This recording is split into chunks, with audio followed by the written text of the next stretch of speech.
Ramakrishna and his message. Swami Vivekananda, his chief disciple, has summarized the message of Sri Ramakrishna in the following words. Do not depend upon doctrines. Do not depend upon dogmas or sects or churches or temples. They count for little compared with the essence of existence in man, which is divine. And the more this divinity is developed in a man, the more powerful is he for good. Earn that spirituality first, acquire that, and criticize no one. For all doctrines and creeds have some good in them.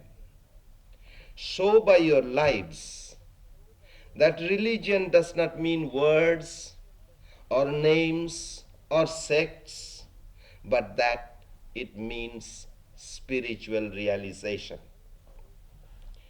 Only those can understand who have perceived the reality. Only those who have attained to spirituality can communicate it to others and can be great teachers of mankind. They alone are the powers of light. And this precisely has been the message of India throughout the ages.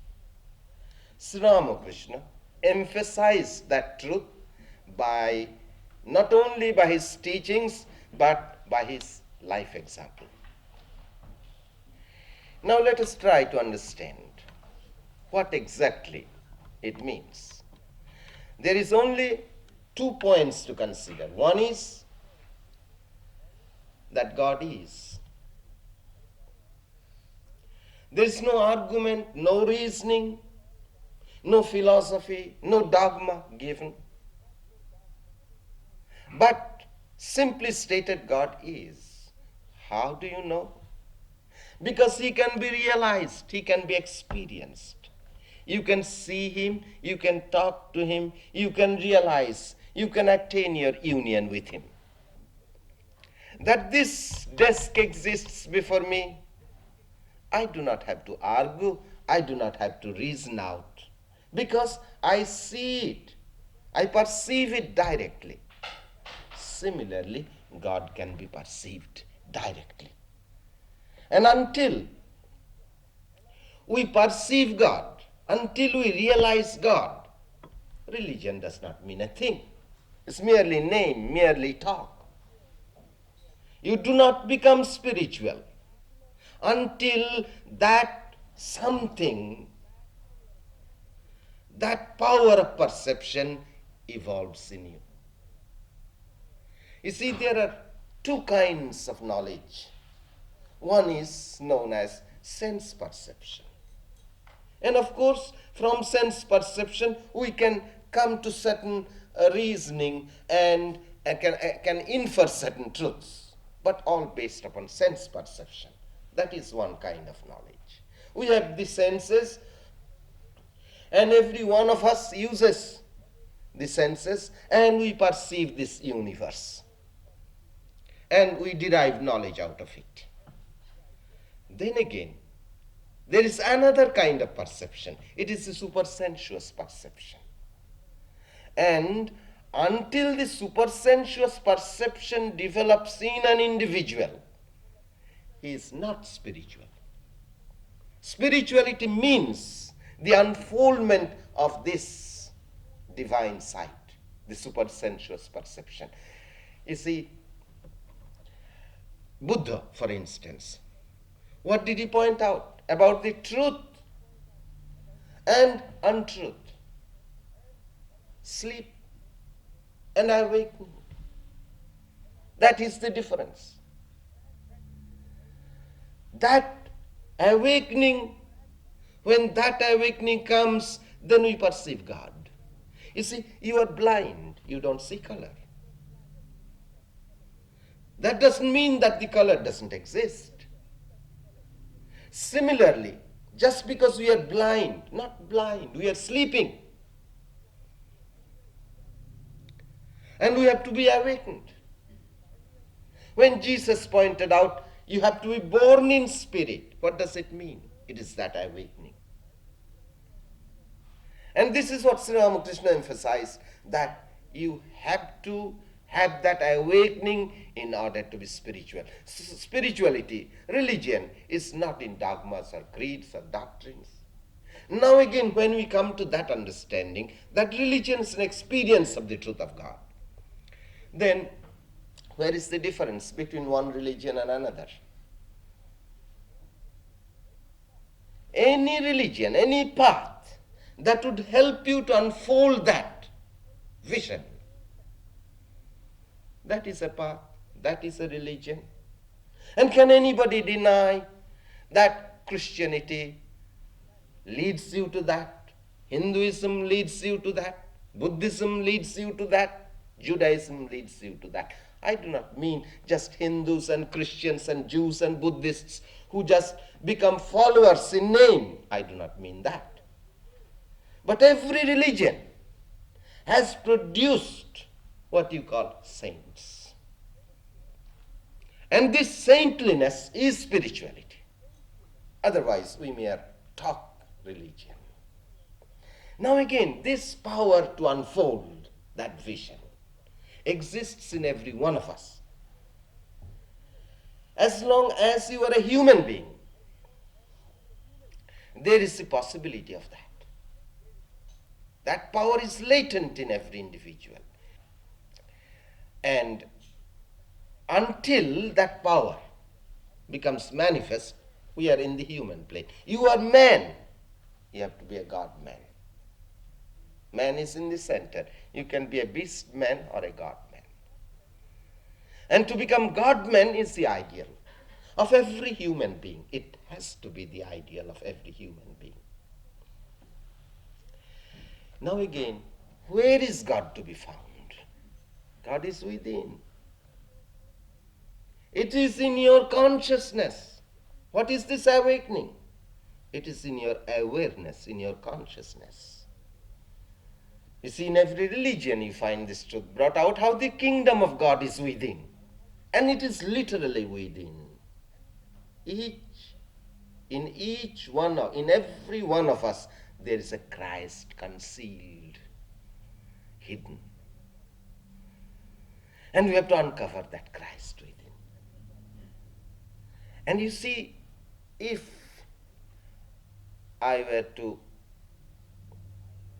write a book on psychology, and I'd like to point out what is the urge, the motive that lies behind all our struggles in human life. I would answer that by saying it is the urge to God realization. That is the one urge, one motive behind all our struggles, behind all our hunger and thirst. You see, there is that divinity within each one of us, covered. That light is covered. The light shineth in darkness, and the darkness comprehended it not. That light is there, covering. There is a darkness covering. And we feel that urge. You know, there is this one illustration in Vedanta given of musk deer. You know, there is a kind of deer that we find in the Himalayas.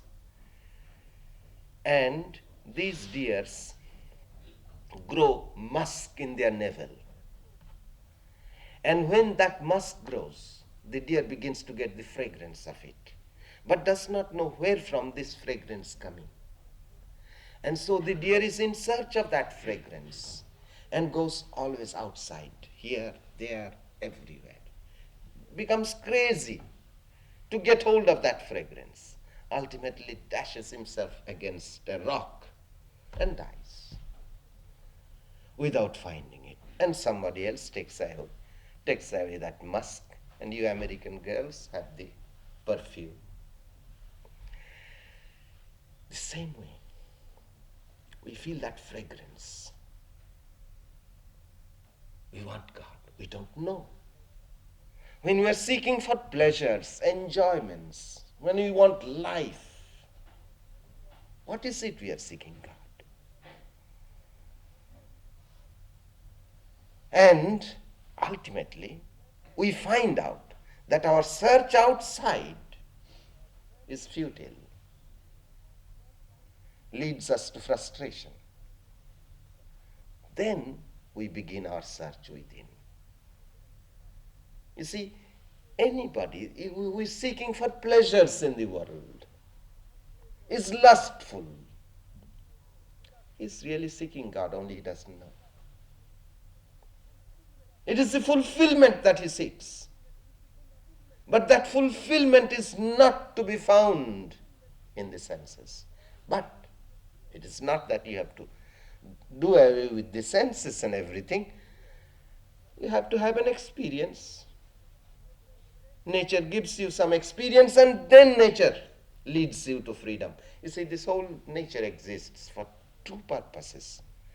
What we call bhoga, for enjoyment, for pleasures, and also apavarga, to attain, to give us liberation. First we run to unfold that divinity in the outside. Then we become frustrated. Then we turn inward to find God. Then is it that religion begins. Now again, as I said, it's all hidden within us. It's like buried treasure. You know, there is this idea of resurrection, for instance. And we are buried. We are dead. And we have to come out of this tomb, as it were, and be resurrected. Symbolically, it brings out that idea. But the fact is, as is pointed out in the Upanishads, that the treasure is lying buried under our feet, and we are walking round and round all the time, seeking for it. Now, how can the buried treasure come out? If you simply say, treasure come out, it doesn't come. You have to take the shovel, dig it, go on digging it. And then you hear a metallic sound, and then you realize, there it is. Then you dig some more, and you find it. It's exactly the same way. Just as the buried treasure doesn't come out just by simply saying treasure come out, but you have to take the shovel and dig. Same way. There are spiritual disciplines that you have to practice, that you have to undergo in order that that treasure within you can become manifest. Now, what are these spiritual disciplines? In this connection, I'll point out to you how Sri Ramakrishna himself realized the truth of God. He simply yearned for God. Do we seek Him? Do we desire for Him? There is a saying that a disciple came to a teacher and wanted to know the truth of God. The teacher didn't answer first for some time. Then when this disciple insisted, he said, "Come with me. We shall go out for a swim in the river." So they went out to have a dip in the river. And suddenly the teacher got hold of the disciple's neck and had him down. And then after a time he let him loose. Then the teacher asked him, "How did you feel?" "Oh, for a breath of air." Then the teacher said, "When you feel like that for God, and you can't live without God, then is it that he becomes revealed." And this was proved in the life of Ramakrishna. That was, he would pray and weep, and he would cry saying, "Mother, another day has passed and I have not seen you," until he could live no longer. Then suddenly the vision opened. So, whenever any disciple asked him how to find God, his answer was, yearn for God. Yearn with a longing heart. But you see, this longing, this yearning does not come all on a sudden. Yes, it came to Ramakrishna in order to prove the truth. But in order that we can develop that yearning, that longing for God, we must undergo again spiritual disciplines. Now, Sri Ramakrishna did not stop there after his attainment of the vision of God. Then he wanted to find out the truth of God through spiritual disciplines as given in the many religions of the world. Of course, generally there is the idea that he underwent these spiritual disciplines, that is, he followed Hinduism and its different sects, followed Mohammedanism and Christianity and so forth, in order to prove the harmony or universality of religions. But exactly that was not the motive, though as an effect it happened that way. But when he was asked, "But you have seen God, you have attained your union with him, why do you practice again these other religions?"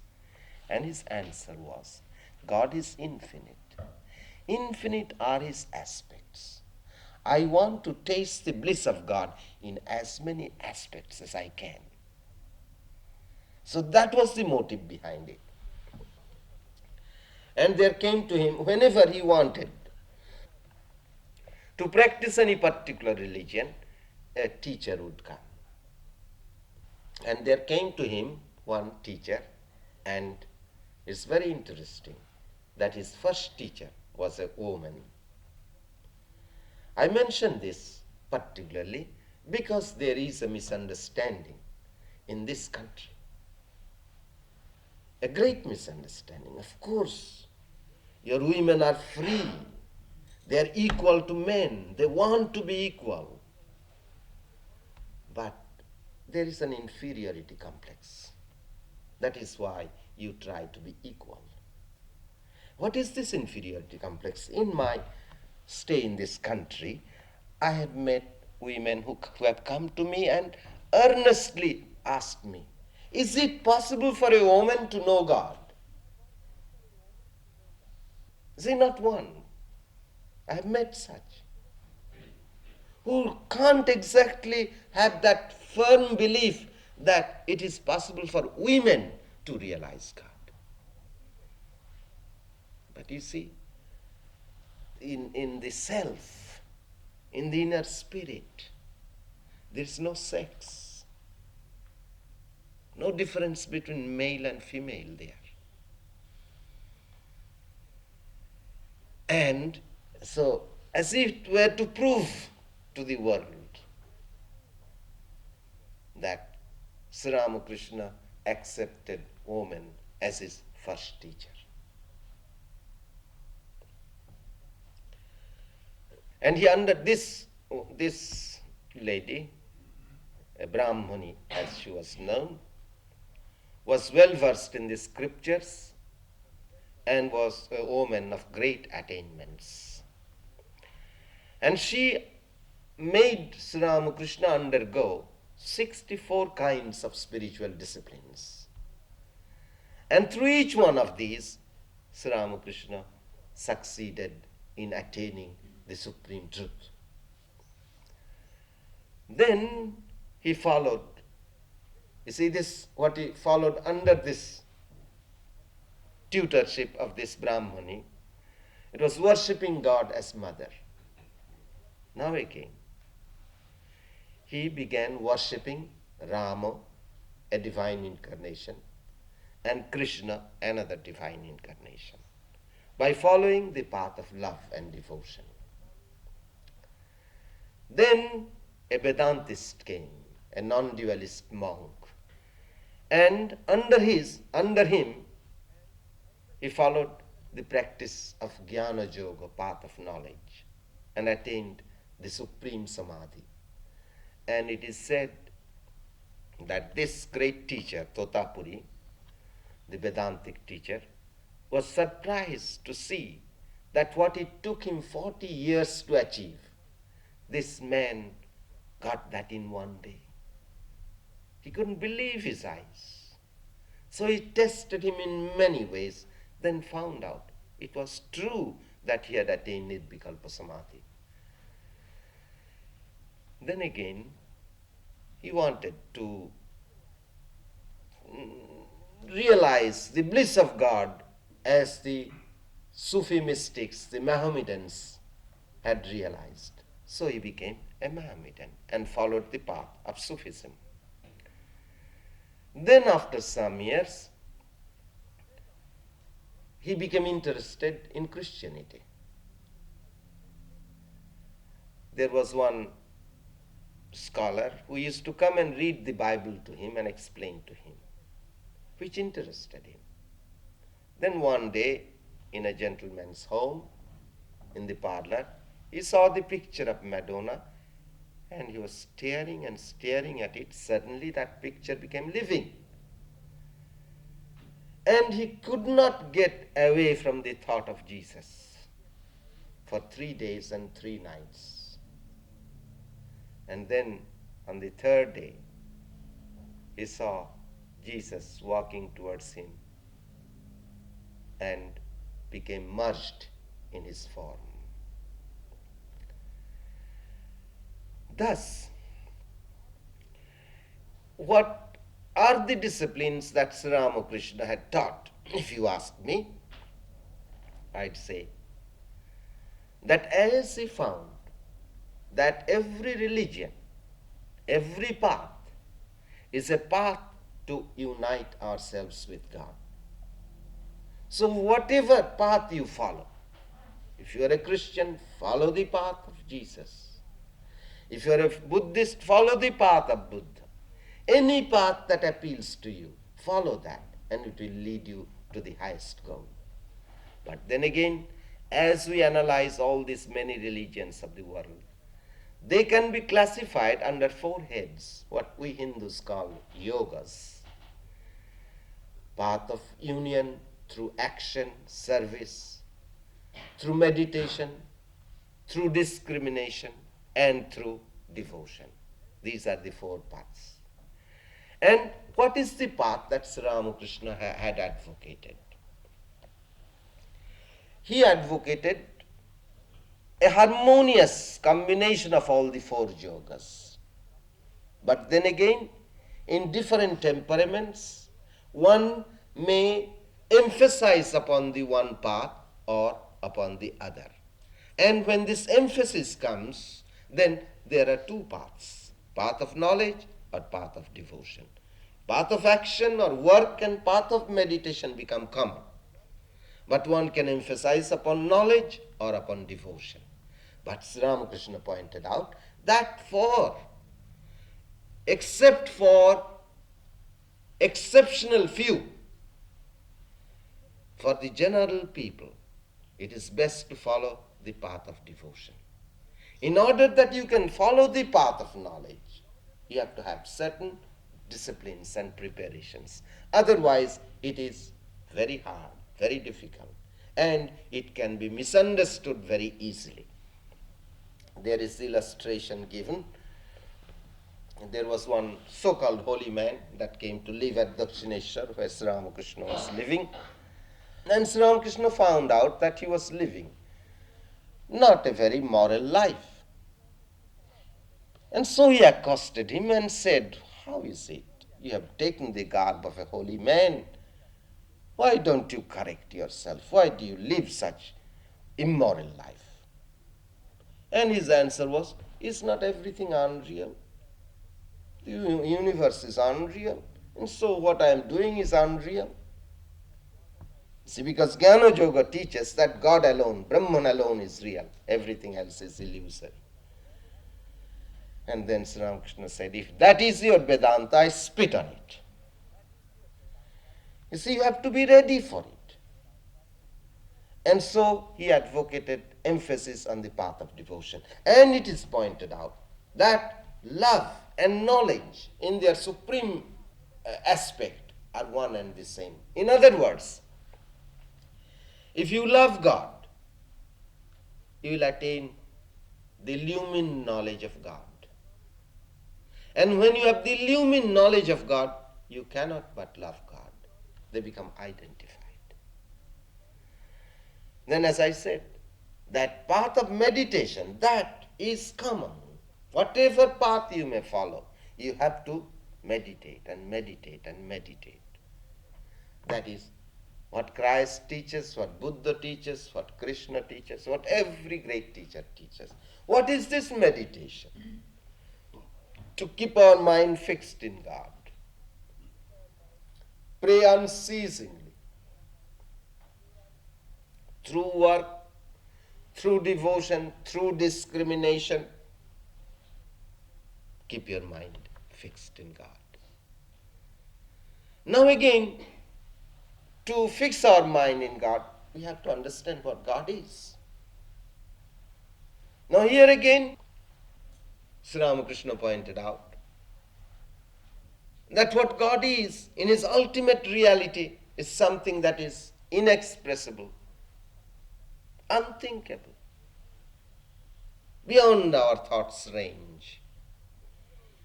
No words can express that truth. He gave the illustration, the salt doll went to measure the depth of the ocean, who is there to come back. Same way, when you reach that supreme truth of God, the ultimate reality, it is not possible to express that. It's not possible to define that. Silence is its name. You know, so some of the disciples of Sri Ramakrishna at one time requested and urged that he tries to speak of that unspeakable truth. So Sri Ramakrishna made an attempt. But as soon as you try to express, you'd go into that and become silent. It happened again and again. Then he said, "What can I do? I can't. It's impossible." But then again, if we study any religion, we shall find that there are certain ideas or definitions that are given in every religion. What are those? Sri Ramakrishna pointed out that he gave the illustration. The bee makes a big noise. Then the bee sits on the flower and begins to suck the honey, becomes silent. Then, drinking deep of that honey, the bee becomes intoxicated and then makes a sweet humming noise. Same way. You see, we talk of God, what God is and what God is not. We make big noise about it. And so we may say, now your idea of God is so low. Our idea is a higher idea of God. But there we are dealing with ideas, conceptions. Even you can conceive the absolute. But does that mean that your conception and idea of the absolute is the same as the absolute? It's a matter of experience. But then again, these great saints, having realized, having drunk deep of that, becoming God intoxicated, expresses God in so many ways. He is personal, he is impersonal, he is beyond, he is with form, he is without form, and he is inexpressible. Now again, naturally, we go from the personal to the impersonal, or from the impersonal to the personal. There are two ways. And no life is complete, Sri Ramakrishna pointed out. That no spiritual aspirant's perfection is complete until he has reached both the personal and the impersonal. And some go from the personal to the impersonal, and some go from the impersonal to the personal. Now this same way again, God with form or without form. God with form, what does that mean? Try to conceive God in any way, and you will find that a reality, a fact, a Christ, for instance, or a Krishna, or a Buddha, or a Ramakrishna, they represent more in their lives than you can conceive of. So there is God with form. Now again, Sri Ramakrishna taught meditation in many ways. In the meditation on the impersonal, meditation on the personal, meditation on God with form, meditation on God without form. Now in the teachings of Sri Ramakrishna again, we find there are two watchwords, two great ideals: renunciation and service. These are the twin ideals for every individual of this present age. Now what does renunciation mean? It doesn't mean that you run away into the woods or into the cells of monasteries. No. But you have to renounce. What does renunciation mean? There is a passage in the Upanishads which explains what this renunciation means. In the heart of all things, of whatever there is in the universe, dwells the Lord. He alone is the reality, wherefore, renouncing vain appearances, rejoice in him. In other words, renunciation means that you do not take your wife and throw her in the ocean, though some of you would like to do. Or you take your husband and drown him in the ocean, but see God. Sri Ramakrishna used to say, live as a householder, but regard your father as God, your mother as goddess.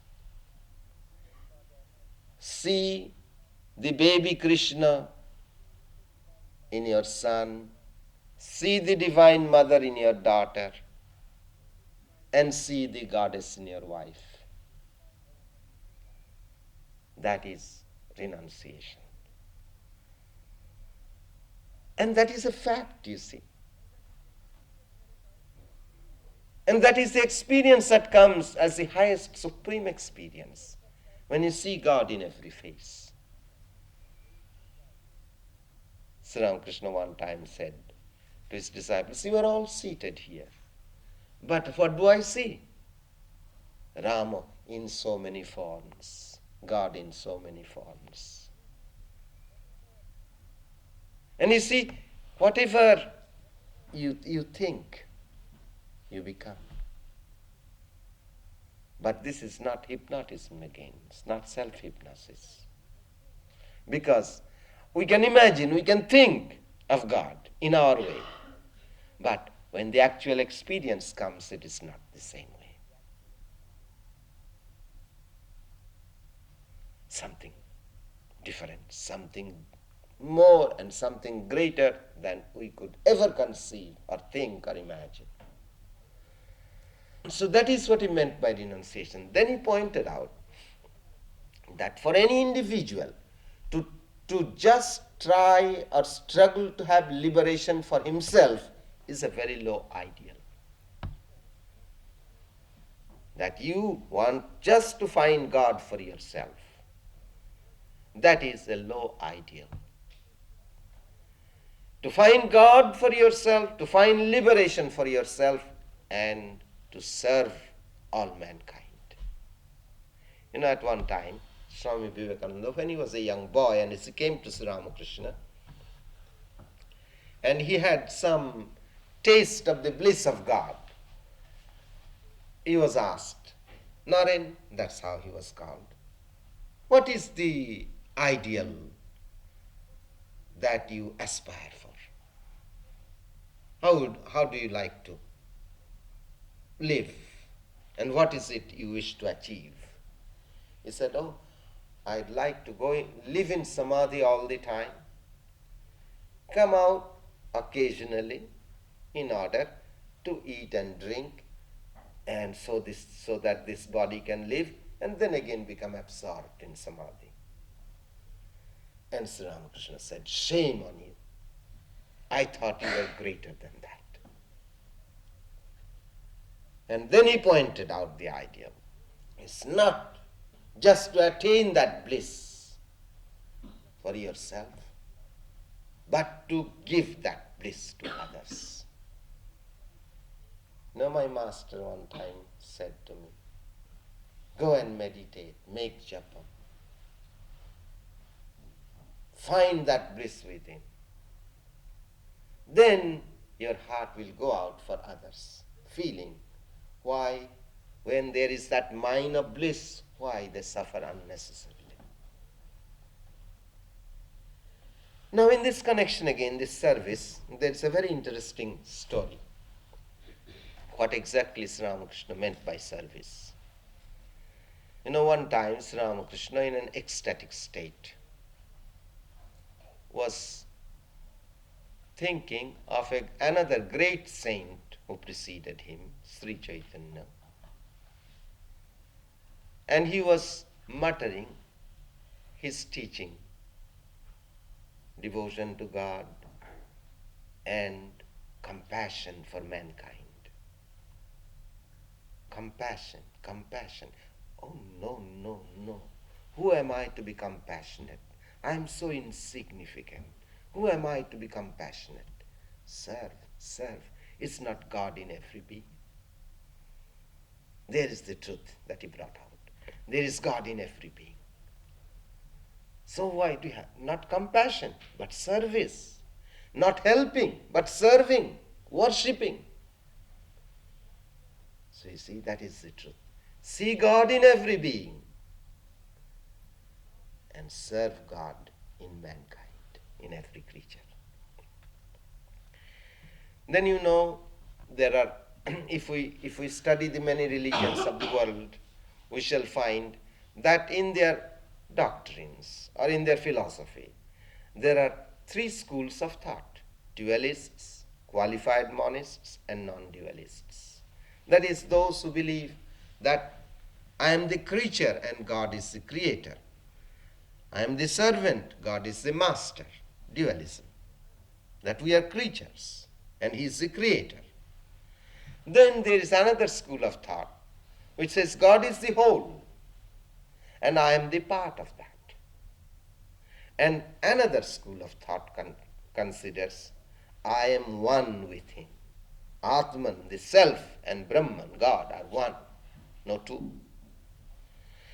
These are the three schools of thought. If you analyze any religion in the world or any philosophy, you'll find they can be classified under the one or the other head. And Sri Ramakrishna pointed out, or rather harmonized or reconciled these three schools of thought by quoting an ancient verse. There was a great devotee, Hanuman, who was a devotee of Rama. Rama was a divine incarnation. And Rama asked Hanuman, Hanuman, how do you look upon me? And Hanuman answered, when I consider myself as a physical man, when I have the consciousness of this body, I am thy servant, thou art my master. When I consider myself as an individual being, thou art the whole, I am thy part. And when I consider myself as the spirit, the Atman, I am one with thee. So that is how it is reconciled. But I must point out that Sri Ramakrishna pointed out that the ultimate experience, ultimate realization is the non-dual experience. When there is realized oneness, there is no duality. Now in this connection, I shall tell you a story from the life of Vivekananda. Vivekananda, when he was a young man, he was influenced by the Brahmo Samaj. The Brahmo Samaj is the reform movement in India, and its philosophy is theism or dualism. Brahmanism was greatly influenced by Christianity. And Narendra, this young Vivekananda, was a Brahma. And so he could not think, he could not accept this doctrine or this idea of non-dualism. He would consider it blasphemous to think that I am one with God. One day, of course, Sri Ramakrishna's method was very unique in a way. He would not try to force it on him, but he realized that Vivekananda was the one who could follow this path of non-dualism from the very beginning. And so he was wanting to train him along that line. And he would ask him to read books on extreme non-dualism, and Vivekananda would say, but I don't believe in all this. He said, never mind, you don't have to believe. I want to hear what the book says. And then he learned some songs which also pertain to that non-dualistic idea. And one day after singing the song, he came out and met his friend Hazra. And both of them just began to make fun of this idea of non-dualism. He says, just think, this vessel is God, this cup is God, this hookah I am smoking is God, and you are God, and I am God.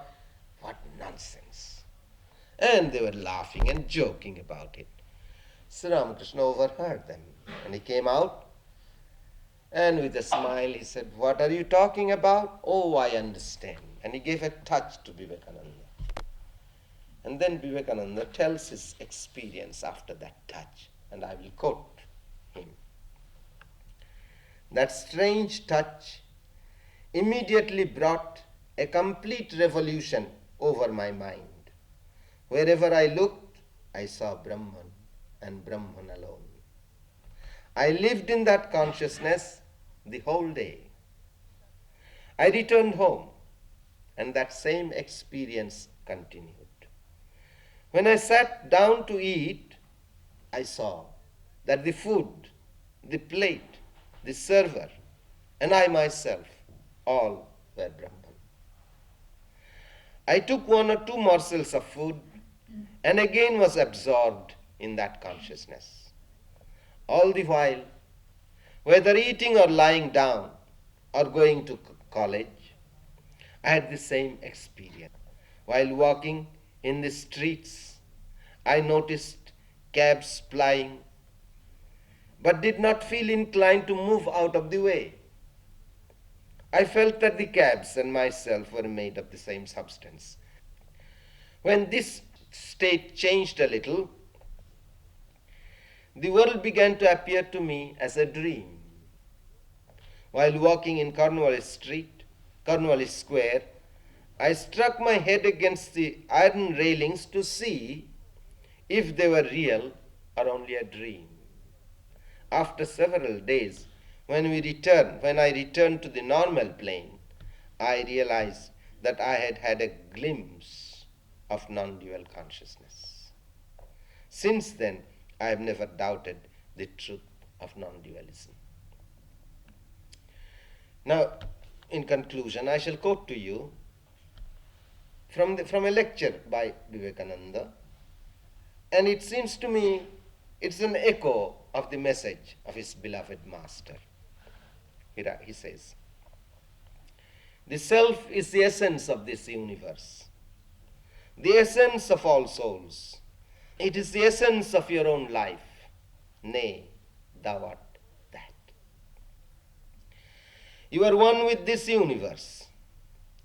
He who says he is different from others, even by hair's breadth, immediately becomes miserable. Happiness belongs to him who knows this oneness, who knows he is one with the universe. There is nothing outside Brahman, the God of Vedanta, nothing at all. All this indeed is he. He is in the universe. He himself is the universe. Thou art the man, thou art the woman. Thou art the young man walking in the pride of youth. Thou art the old man tottering on his staff. He is here. Him we see and feel. In him we live, move, and have our being. You have that conception in the New Testament. It is that idea, God immanent in the universe, the very essence, the heart, the soul of things. He manifests himself, as it were, in this universe. You and I are little bits, little points, little channels, little expressions, all living inside that infinite ocean of existence, knowledge, and bliss. The difference between man and man, between angels and man, between man and animals, between animals and plants, between plants and stones is not of kind, because everyone, from the highest angel to the lowest particle of matter, is but an expression of that one infinite ocean, but the difference is only of degree. I am a low manifestation, you may be a higher one, but in both the essence is the same. You and I are both outlets of the same ocean, and that is God. As such, your nature is God, and so is mine. You are of the same nature as God by your birthright, and so am I. You may be an angel of purity, and I may be the blackest of demons. Nevertheless, my birthright is that infinite ocean of existence, knowledge, and bliss, and so is yours. You have manifested your power. Wait, I shall manifest mine, for I have it all within me.